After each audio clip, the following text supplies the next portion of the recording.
la nécessité d'une conscience active en neurothérapie. Le cerveau ne peut se reprogrammer seul sans conscience. Selon une étude publiée le 21 novembre 2023 dans eLife, les professeurs Tamar Makin de l'Université de Cambridge et John Krakauer de l'Université Johns Hopkins remettent en question le fait que le cerveau se réorganise tout seul, sans conscience active, en réponse à une blessure. Il affirme plutôt que le cerveau est entraîné à utiliser des capacités préexistantes, mais en latence. Par exemple, on pensait qu'en cas de perte de la vue, le cortex visuel pouvait être recablé pour traiter les sons. Il faciliterait ainsi l'utilisation de l'écholocation, tandis que des individus ayant subi un accident vasculaire cérébral pouvaient réutiliser d'autres zones du cerveau pour reprendre le contrôle des membres. La plasticité cérébrale a ses limites. L'idée selon laquelle notre cerveau a une incroyable capacité à se recabler et à se réorganiser est séduisante. Elle nous donne de l'espoir et de la fascination. En particulier quand nous entendons des histoires extraordinaires d'individus aveugles développant des capacités d'écholocation presque surhumaines, par exemple, ou de survivants d'un accident vasculaire cérébral retrouvant miraculeusement des capacités motrices qu'ils pensaient avoir perdues. Cette idée va au-delà de la simple adaptation ou plasticité. Elle implique une réaffectation globale des régions du cerveau. Mais même si ces histoires peuvent être vraies, l'explication de ce qui se passe est, en fait, fausse, a déclaré Krakauer, directeur du Centre d'études de l'apprentissage moteur et de la répartition cérébrale à l'Université Johns Hopkins. Barrer la route aux faux espoirs et à la magie. Makin, de l'Université de Cambridge, unité de cognition et des sciences du cerveau du Medical Research Council, MRC, a déclaré: la capacité du cerveau à s'adapter aux blessures ne consiste pas à réquisitionner de nouvelles régions cérébrales à des fins totalement différentes. Ces régions ne commencent pas à traiter les types d'informations entièrement nouveaux.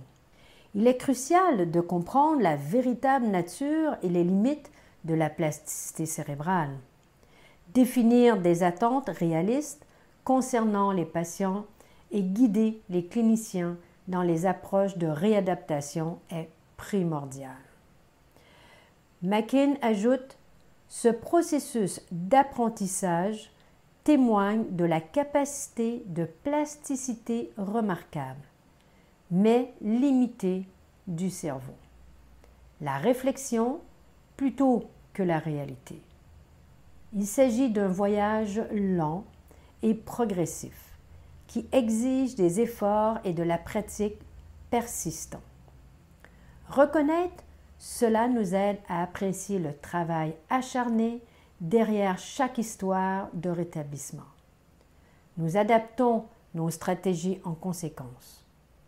Tant de fois, la capacité du cerveau à se reconnecter a été décrite comme miraculeuse. Or, nous sommes des scientifiques et nous ne croyons pas à la magie.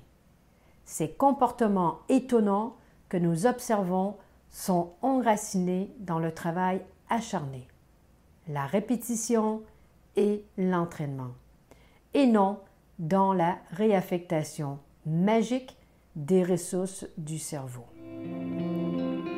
Prendre conscience de son état pour le modifier. L'idée que le neurofeedback peut équilibrer tout seul les ondes du cerveau est tout simplement fausse et non prouvée scientifiquement. D'ailleurs, le propre de la magie, c'est justement le fait qu'on ne puisse l'expliquer.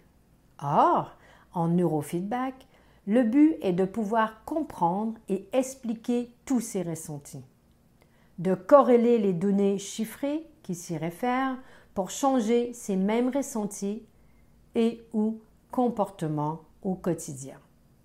Cela passe par 3 phases distinctes. La phase de normalisation, elle permet de diminuer l'écart type de plus ou moins 2 par rapport à la norme. La phase de généralisation, elle sert à généraliser les compétences apprises devant l'écran aux tâches quotidiennes. La phase de consolidation, la personne n'a plus besoin de s'entraîner pour ressentir et agir selon ses objectifs. Une évaluation 10 à 12 mois après la fin de l'entraînement en cabinet permet de confirmer l'acquisition de ces nouveaux comportements neuronaux. La formation d'une pensée est un grand mystère. J'ai la même sensation de grandeur lorsque je rentre dans une forêt.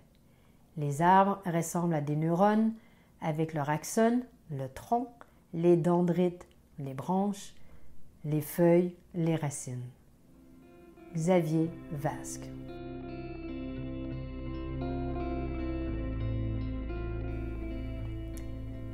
La réussite dépendante de la conscience, de la volonté, du travail actif, des efforts engagés, de la répétition.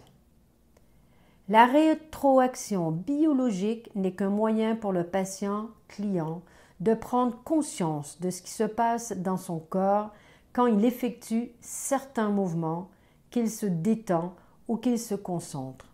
C'est un peu comme s'entraîner devant un miroir. L'implication de la personne est au cœur de l'engagement, pris dès le début des séances de neurothérapie. Les efforts actifs, la volonté, le travail et la répétition donnent des résultats pérennes et mesurables.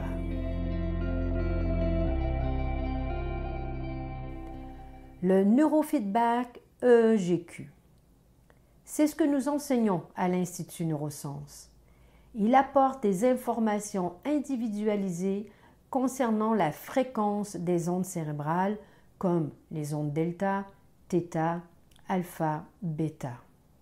Ces ondes sont celles qui circulent d'un neurone à l'autre dans les différentes zones cérébrales, lobes frontaux, centraux, occipitaux, pariétaux, temporaux. Cette évaluation compare les ondes cérébrales avec celles de bases de données normatives.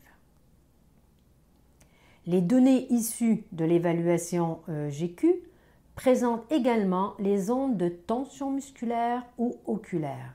Ces dernières sont liées à des parties du corps spécifiques.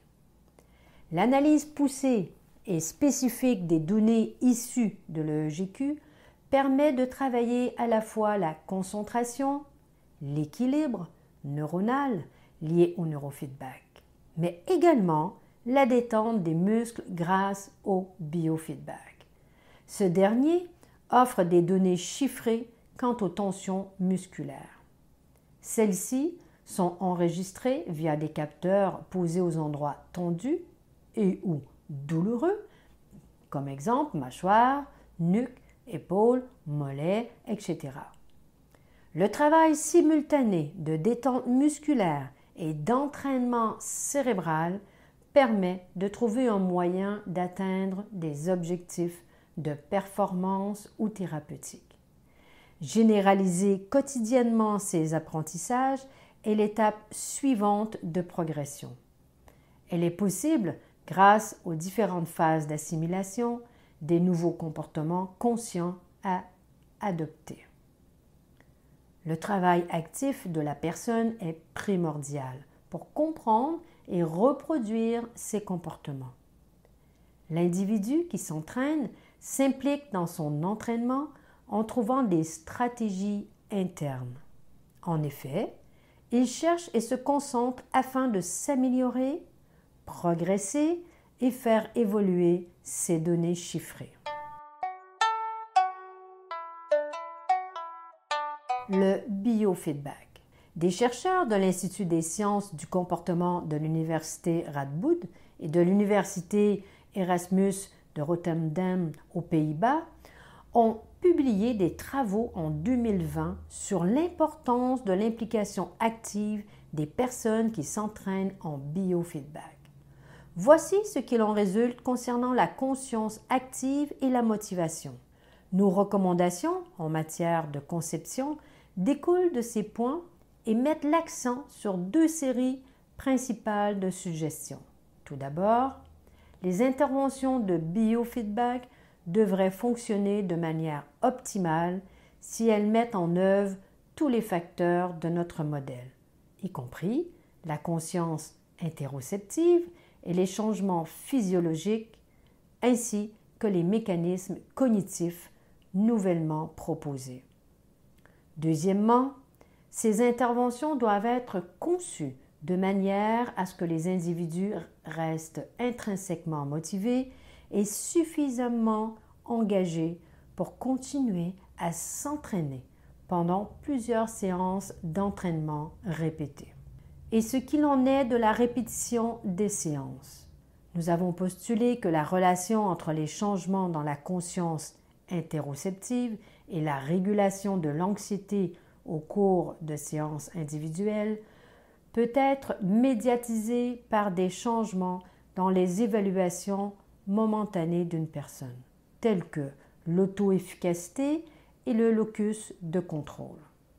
En outre, nous avons souligné l'importance d'une exposition et d'une pratique répétée pour obtenir des changements adaptatifs et durables dans l'état d'esprit de croissance, la réactivité au stress et la récupération, ainsi que les niveaux d'anxiété.